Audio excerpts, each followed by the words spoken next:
তবে কেড়ে কেন নিতে চাও, পারি না সহিতে প্রভু গো, তুমি কেন এত দুঃখ পারি না সহিতে প্রভু গো। যখন আমাদের কেউ থাকে না তখন আমরা ভগবান ছাড়া আর কিছু দেখতে পাই না, আর ভগবান যখন আমাদের একটু একটু করে সব আশা পূর্ণ করে তখন আমরা দিনে ভগবানকে সেবা দেওয়ার কথাটাও ভুলে যাই, সময় হয়ে ওঠে না। হরি বল। ছেলের নাম রাখলেন ভগবানের নামে। ও মাধবী স্ত্রীকে বলছে, এটা আমার পুত্র গোপীনাথ আর এই হলো আমার বিগ্রহ গোপীনাথ। আমি দুই পুত্রের পিতা, আমি দুই পুত্রের পিতা। দেখুন বাবা, আগেকার সময়ে মায়েরা সন্তানদের নাম রাখতেন ভগবানের নামে, এখন কি আর রাখে? এখন কি নাম রাখে ছেলে মেয়েদের? এই প্রসেনজিৎ, চিরঞ্জিত, দেবজিৎ, লালটু, পল্টু, সেন্টু, রেন্টু, ঝন্টু, পাপাই। তার মানে পাপ তুই আর দূরে থাকবি কেন, সব আমার বাড়ি আয়। কি তাই তো? এই তো সব নামের ছিরি। আর আগেকার সময়ে মায়েরা ভগবানের নামে নাম রাখতেন ছেলে মেয়েদের। কেন? হাজার কাজের মধ্যে দিয়েও যদি একবার সন্তানের নাম ধরে ডাকি তবু তো প্রভুর নামটা স্মরণ করা হবে। তার ছেলের নাম রেখেছে ভগবানের নামে, আর যেদিন সন্তান ঘরে এলো সেদিন থেকে ভগবানের সেবা কমে গিয়ে এলো দুইবার। প্রভু মনে মনে চিন্তা করলেন, ভক্ত মায়ার বাঁধনে এমনভাবে আবদ্ধ হচ্ছে, দিনে দিনে আমাকেই ভুলে যাচ্ছে। তাই যেমন করে বাঁধন দিয়েছি তেমন করে আবার কাটিয়ে নেব। একটা একটা করে কাটাচ্ছি, কেমন করে দেখুন। ভিক্ষা করে ফিরে এসে ডাকছে, ও মাধবী, যা ভিক্ষা করেছি দুই ভাগ করো, দুই ভাগ করে তার মধ্যে এক ভাগ রসি করো, আমি গঙ্গা থেকে স্নান করে এসে গোপীনাথের সেবা দেব। স্নান করে এসে দেখছে ঝোলাটা যেখানে রেখেছিলেন সেইখানে পড়ে আছে, রান্না হয়নি। গেল কোথায়? মাধবী বলি, গেলে কোথায়? এখনো রান্না হলো না, কত বেলা হয়ে গেল। ডাকতে ডাকতে ঘরের মধ্যে ঢুকে দেখছেন যে মাধবী তার বিগ্রহ গোপীনাথের চরণতলে উপুর হয়ে বসে আছে। আহা, ওঠো ওঠো ওঠো, এখন এইভাবে বসে থাকলে হবে? সময় হয়ে যাচ্ছে, কত বেলা হলো, গোপীনাথের সেবা দিতে হবে। কি হলো শুনতে পাচ্ছ না? বলি, ও মাধবী। সাড়া দেবে কি করে বাবা, দেহে তো আর প্রাণ নেই। গোবিন্দ ঘোষ এত করে ডাকছে, সাড়া পাচ্ছে না দেখে কাছে গিয়ে যখনই তার অঙ্গ স্পর্শ করেছে হঠাৎ দেখছে মাধবীর অসার দেহ। চিৎকার করে উঠলেন, গোপীনাথ, গোপীনাথ, আমার মাধবীকে কেড়ে নিলে গোপীনাথ, কেন কেড়ে নিলে? কি অপরাধ করেছিল আমার মাধবী? ওকে তুমি কেন কেড়ে নিলে গোপীনাথ? বলো, কেন তুমি কেড়ে নিলে? কি অপরাধ করেছি আমি? পাড়াপড়শি সবাই ছুটে এলেন, গোবিন্দ ঘোষের কাছে এসে মাথায় হাত দিয়ে সান্ত্বনা দিচ্ছে।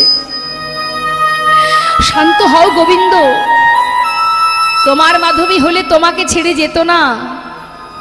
তোমার তো নয়, যে দিয়েছে সেই তো নিয়েছে। কেঁদো না, তোমার একটা সন্তান আছে, তাকে নিয়ে তুমি সংসারে সুখে থেকো, শান্ত হও।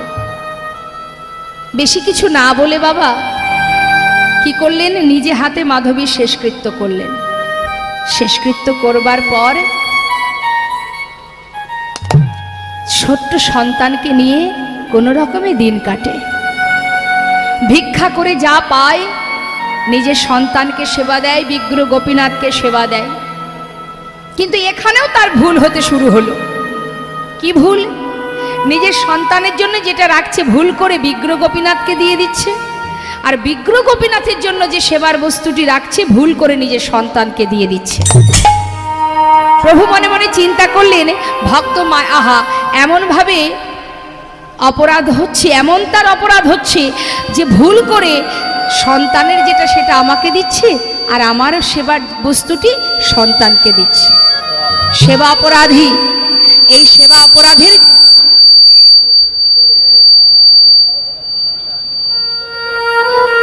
সেবা অপরাধ, এই অপরাধের জন্য আমি যে বাঁধনটা আছে এটাও কাটিয়ে নেব।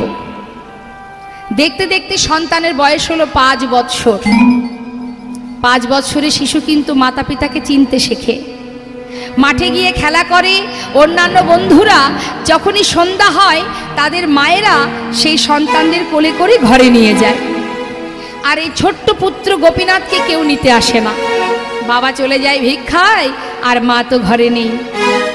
এখন ওই ছোট্ট ছেলেটির মনে প্রশ্ন যে সবার তো মা আছে, আমার মা কোথায়? যখনই বাবা ঘরে এসেছে ভিক্ষা করে, বাবার কোলের ওপরে বসে বলছে, বাবা এই জগতে তো সবার মা আছে, আমার মা কোথায়? বলো না বাবা, মা কোথায়? গোবিন্দ ঘোষ সন্তানকে কোলের মধ্যে জড়িয়ে বলছে, বাবা আমি তোর মা, আমি তোর বাবা, শান্ত হ। কিন্তু ছেলের একই প্রশ্ন, বাবা বলো না আমার মা কোথায়? আমার মা তো আমাকে আদর করে না, আমাকে ভালোবাসে না, বলো বাবা আমার মা কোথায়? গোবিন্দ ঘোষ বলছে, তুই মায়ের কথা জানতে চাস? তবে যা, ওই যে মন্দিরে দাঁড়িয়ে আছে গোপীনাথ, ওর কাছে কি জিজ্ঞাসা কর তোর মা কোথায়। 5 বছরের শিশু তো ভেবেছে বাবা যে কথাটা বলেছে এটা মনে হয় সত্য কথা। তাই যখনই স্নান করতে চলে গেছেন বাবা, সেই সময় মন্দিরের মধ্যে প্রবেশ করে পুত্র গোপীনাথ বিগ্রহ গোপীনাথের পাশে বসে করজোড়ে বলছে, গোপীনাথ বাবা বলল তুমি নাকি জানো আমার মা কোথায়, বলো না গোপীনাথ, বলে দাও হে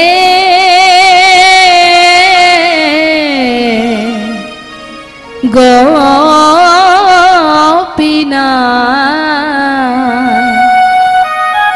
বলো কোথায় আমার মা,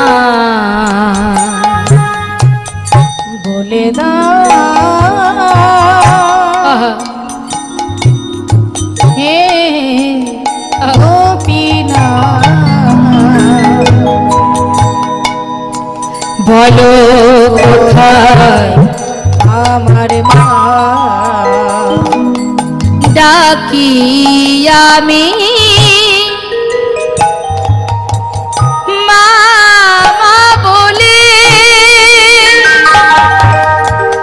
মাঝে আমার নেই না কোলে,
আমি খুঁজে পেলাম না, বলো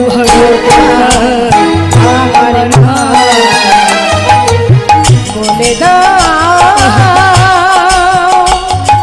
হে গোপীনাথ, বলো কোথায় আমার মা, বলো বলো কোথায় আমার মা। এদিকে স্নান করে গোবিন্দ ঘোষ ঘরে এসে নিজের পুত্রকে ডাকছে, ও গোপীনাথ, গোপীনাথ কোথায় তুই বাবা, আমার কাছে আয়, কতক্ষণ তোকে দেখিনি। নিজের সন্তানকে সবাই ভালোবাসে, তাড়াতাড়ি করে নিজের পুত্রকে ডাকছে, বাবা আয় আমার কোলে আয়। কিন্তু হঠাৎ তিনি শুনতে পেলেন যে তার সন্তান ঘরের মধ্যে বসে মা মা বলে কাঁদছে। ছুটে ঘরের ভিতরে ঢুকে সন্তানটাকে কোলের মধ্যে বসিয়ে নিয়ে বলছে, বাবা কাঁদিস না রে, কাঁদিস না। ও তোকে বলবে না তোর মা কোথায়? আমি বলছি শোন, আমি তোর মা, আমি তোর বাবা, তুই আমাকে মা বলে ডাক, আমাকে বাবা বলে ডাক। তুই ছাড়া যে আমার আর কেউ নেই রে বাবা। তুই যদি কাঁদিস আমি কোথায় যাব বল, শান্ত হ। বলতে বলতে বাবা হঠাৎ তার সন্তানের বদনে যেই না নয়ন দিয়েছে, দেখছে তার পুত্রের বদন থেকে ঝলকে ঝলকে রুধির ঝরছে। চিৎকার করেছে, গোপীনাথ!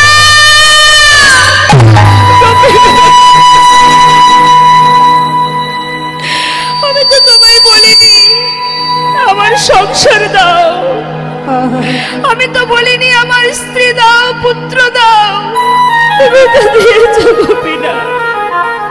তবে বলো, দিলেই যখন তবে কেড়ে কেন নিতে চাইছো? ও ছাড়া যে আমার আর কেউ নেই গোপীনাথ, আমার সন্তানটাকে তুমি ফিরিয়ে দাও, কেড়ে নিও না প্রভু।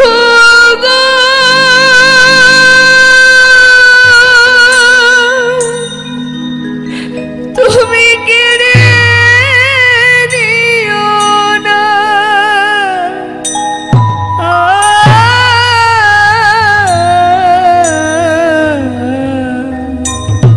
তুমি যে ব্যথা রে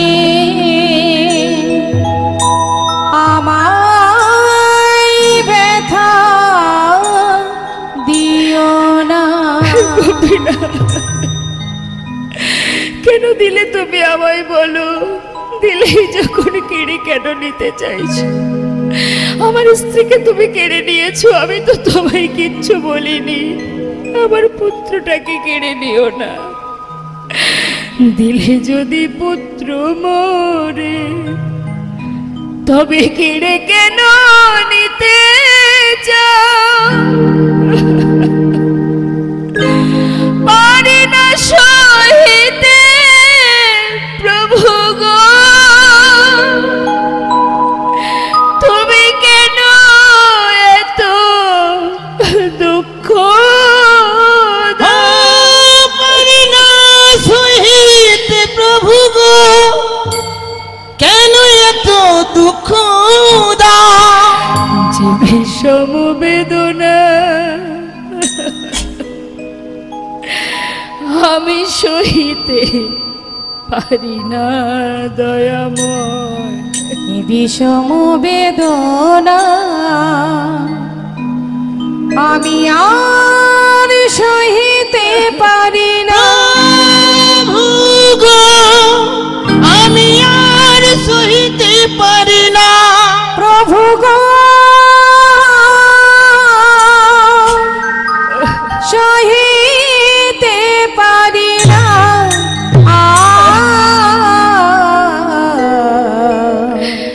তুমি যে ব্যথা রে আমায় ব্যথা, আমায় ব্যথা দিও না। মৃত সন্তানকে কোলে করে নিয়ে গঙ্গার পাড়ে বালুরাশির মধ্যে গর্ত করে সন্তানের সমাধি দিলেন। গঙ্গা থেকে স্নান করে ঘরে ফিরে এসে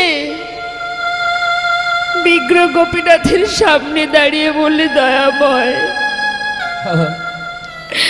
সর্বস্ব কেড়ে নিলে তুমি, ও ছাড়া যে বাবা বলে ডাকার আমার আর কেউ রইল না।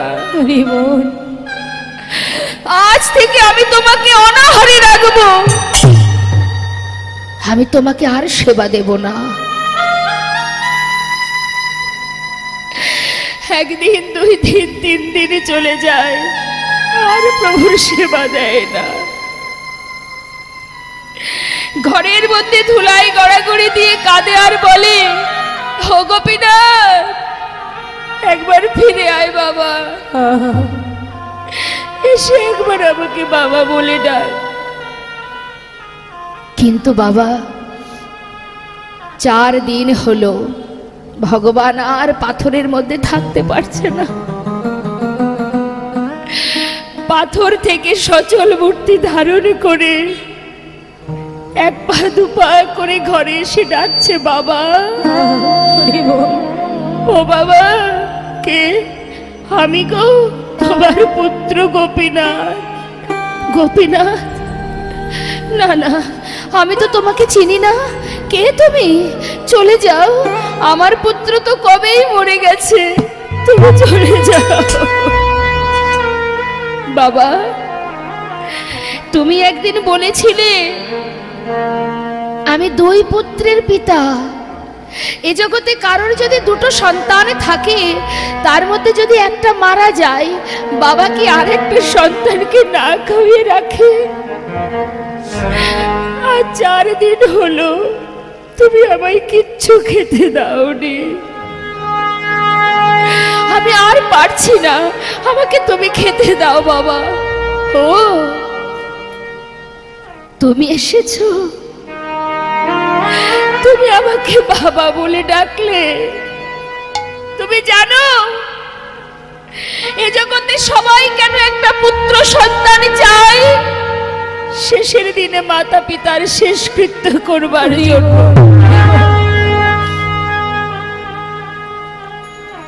তুমি তো সর্বস্ব কেড়ে নিয়েছো, পারবে শেষের দিনে আমার শেষকৃত্য করতে? পারবো বাবা, আমি পারবো। তুমি পারবে আমার জন্য 1 মাস 24 অন্ন খেতে? পারবো। তুমি পারবে আমার জন্য পিণ্ড দিতে? পারবো বাবা, পারবো। আজকে নয়, পৃথিবীতে যতদিন চন্দ্র সূর্য উদয় হবে ততদিন আমি তোমার শেষকৃত্য করে যাব। কয়েক বাড়ি থেকে ভিক্ষা করে এনে সেবা দিলেন বাবা। এইভাবে কিছুদিন যেতে না যেতে গোবিন্দ ঘোষ শয্যাশায়ী হলেন, আর চলতে পারে না। ভগবান প্রতিদিন বিগ্রহ থেকে সচল মূর্তি ধারণ করে শিওরের পাশে সে গলাটা জড়িয়ে ধরে কাঁদে আর বলে, বাবা তোমার কি খুব কষ্ট হচ্ছে? না রে। চলে যাবার সময় যখন সবার আসে, সকলেরই যে এমনই হয়, আমার যে যাবার সময় হলো রে। একটা কাজ করবি বাবা? বলো। আজ কিন্তু আর মনে নেই যে ভগবান নিজে পুত্র সেজে আমার পাশে বসে আছে। কেননা অন্তিম সময় তো মা সব বিস্মরণ হয়ে গেছে। হ্যাঁ রে গোপীনাথ, বলো বাবা। আমাকে একটু চরণামৃত এনে দিবি? দেব বাবা। সচরণামৃত পান করালেন। গোপীনাথ, বলো বাবা, আমার শিওরের পাশে না 1 জোড়া করতাল আছে, বিদায় নেবার আগে আমাকে একটু নাম শোনাবি বাবা? শোনাবো, এক্ষুনি শোনাবো। করতাল হাতে করে নিয়ে ভগবান পুত্র সেজে শিওরের পাশে বসে নাম করছে, নয়নের জলে বুক ভাসিয়ে কাঁদছে। হরে কৃষ্ণ হরে কৃষ্ণ কৃষ্ণ কৃষ্ণ হরে হরে হরে রাম হরে রাম রাম রাম হরে হরে।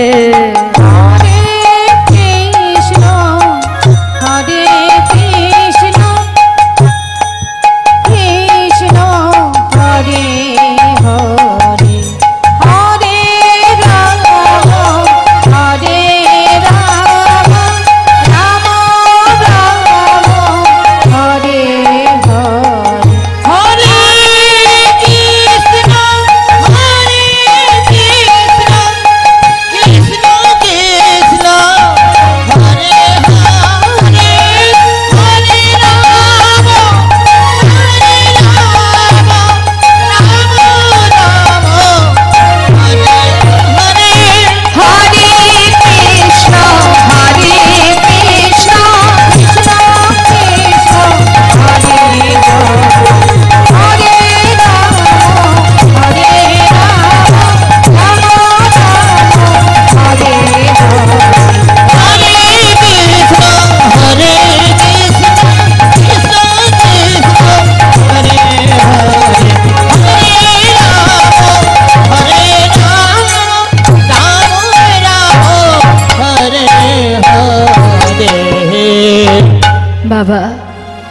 নাম শুনতে শুনতে তার প্রাণ পাখিটা উড়ে চলে গেল।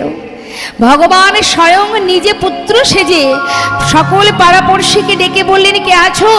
তোমরা শিগগিরই এসো, আমার পিতার শেষকৃত্য করতে হবে। সবাই জানতে পেরে ছুটে এসে মাটি খুঁড়ে গর্ত করে সমাধি দিলেন। আর এদিকে মন্দিরের পূজা তো বন্ধ থাকে না।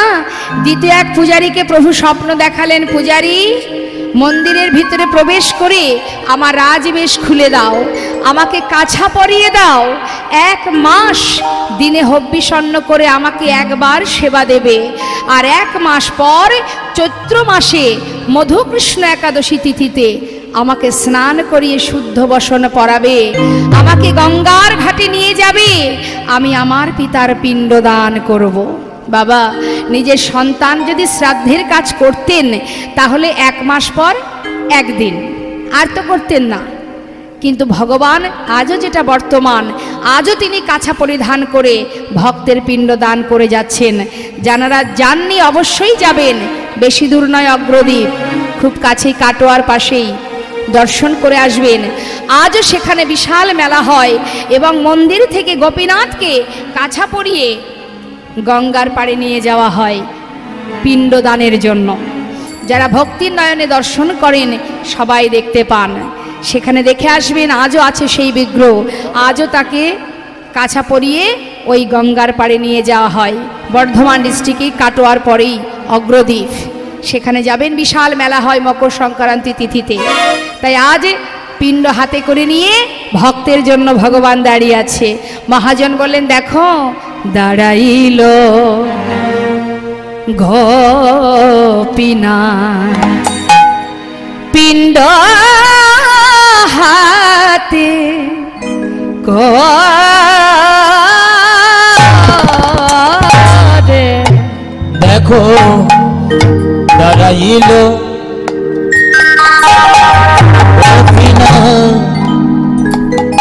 ওই না পিণ্ড হাতে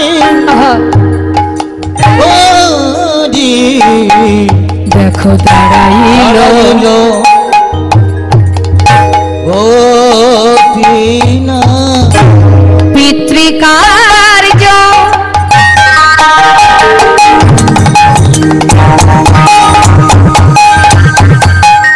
সাধিবারে গোপীনাথ পিণ্ড করে, সে যে ভক্তিরই ভগবান, সে যে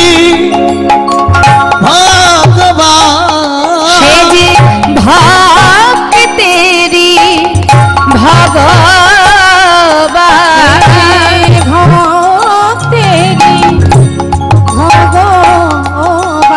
ওগো ভক্ত বাঞ্ছা পূর্ণকারী।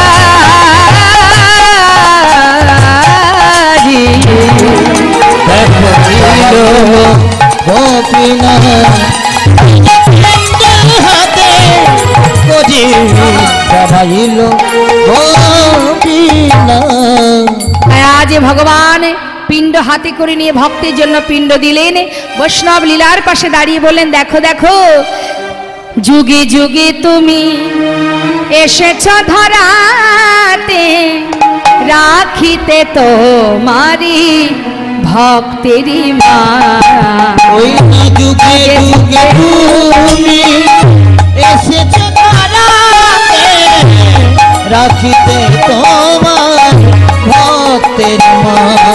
আর দাঁড়াইল হরি পিণ্ড করে করি, দাঁড়াইল হরি পিণ্ড করে করি, শুদ্ধ বস্ত্র পরি শাস্ত্রের প্রমাণ। যুগে যুগে তুমি এসেছ ধরাতে, রাখিতে তোমারি ভক্তের মা। আয় বল হরি বল হরি বল। এসেছো ধরাতে, রাখিতে তোমারি ভক্তের মা। ভক্তির বাসনা প্রভু পূরণ করিল, ভক্তির বাসনা প্রভু পূরণ করিল, ভক্তির বাসনা প্রভু ভরে হরি হরি বলো,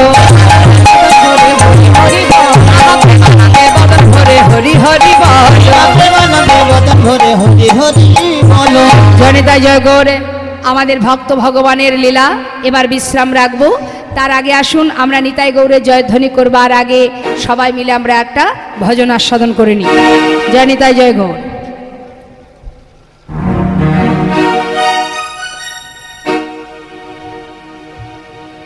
আসুন